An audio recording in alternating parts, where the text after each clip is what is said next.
খাবারটা এটা তুলে দে রে তোল ঠান্ডা লাগে না না না থাম নিয়ে না আমি তুলি মাই ছুরিটা দিতে আম্মু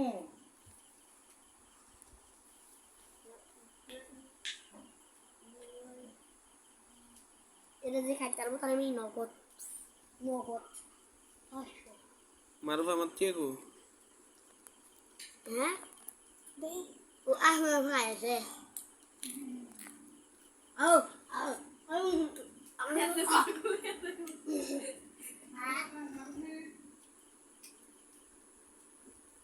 সত্যি ভালো লাগে আমি খাইতে না আমি একটু খাই একটু বেশি দে